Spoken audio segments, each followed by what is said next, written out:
Փարիզում կայացած գագաթնաժողովում եվրոպացի առաջնորդները պայմանավորվել են, որ Ֆրանսիան եւ Մեծ Բրիտանիան կներկայացնեն Եվրոպան Ուկրաինայի կարգավորման շուրջ բանակցություններում, այդ մասին հայտարարել է Ուկրաինայի նախագահ Վոլոդիմիր Զելենսկին Փարիզում կայացած բանակցություններին հաջորդած մամուլի ասուլիսում։ Ուկրաինայի դիրքորոշումը հստակ է, Եվրոպան պետք է լինի բանակցությունների սեղանի շուրջ։ Եվրոպան շատ մեծ է եւ պետք է ունենա իր ներկայացուցչությունը։ Այսօր մենք բոլորս համաձայնեցինք, որ Եվրոպան կներկայացնեն Ֆրանսիան եւ Բրիտանիան, ասել է նա, մանրամասնելով, որ Ֆրանսիան կներկայացնի նախագահ Էմանուել Մակրոնը, իսկ Մեծ Բրիտանիան վարչապետ Քիր Սթարմերը։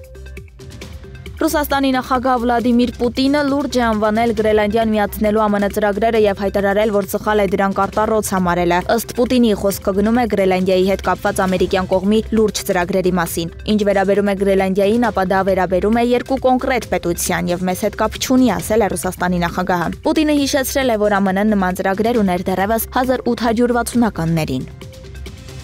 Իրանի արտգործնախարար Աբբաս Արաղչին պատասխան է ուղարկել ԱՄՆ նախագահ Դոնալդ Թրամփի Իրանի միջուկային ծրագրի շուրջ բանակցությունների վերաբերյալ նամակին, որում նա հաստատել է Թեհրանի դիրքորոշումը։ Արաղչին նշել է, որ երկիրը չի մասնակցի ուղղակի բանակցությունների, քանի դեռ ենթարկվում է ռազմական սպառնալիքների եւ ճնշման, նշելով, որ կարող է մասնակցել միայն անուղղակի բանակցություններին։ Ավելի վաղ Իրանի ԱԳՆ ղեկավարը հայտարարել էր, որ Թրամփի նամակը պարունակում է ավելի շատ սպառնալից դիրքորոշում, սակայն ըստ նրա նաեւ որոշ հնարավորություններ է բացել Իրանի համար։ Թրամփն Իրանի Գերագույն առաջնորդ Այաթոլլահ Ալի Խամենեիին ուղղված նամակում երկամսյա ժամկետ էր սահմանել Իրանի միջուկային նոր համաձայնագրի կնքման համար, նշելով, որ նման համաձայնագիրն իրանցիներին խաղաղ զարգացման եւ բարգավաճման հնարավորություն կտա։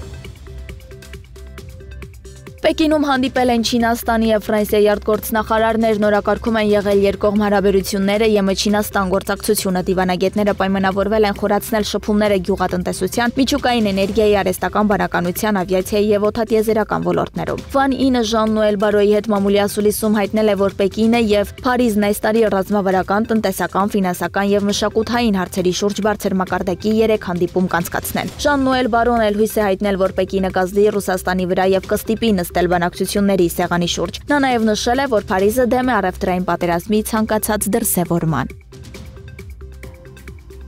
Ստամբուլի քաղաքապետ Էքրեմ Իմամօղլուի կալանավորումից հետո Թուրքիայում հակակառավարական ցույցերը չեն դադարում, երեկևս դրանք ուղեկցվել են բախումներով։ Իրավապահները մահակներ, արցունքաբեր գազ եւ ջրցան մեքենաներ են կիրառել։ Բերման ենթարկվածների թիվը պաշտոնական տվյալով հասնում է 2000-ին։ Հիշեցնենք, որ Իմամօղլուն մեղադրվում է կոռուպցիայի, փողերի լվացման եւ ահաբեկչության հետ կապ ունենալու համար։ Ընդդիմության համոզմամբ Էքրեմ Իմամօղլուի դեմ հարուցված գործը քաղաքական դրդապատճառներ ունի, քանի որ նա համարվում է առաջիկա ընտրությունում Ռեջեփ Էրդողանի հիմնական մրցակիցը։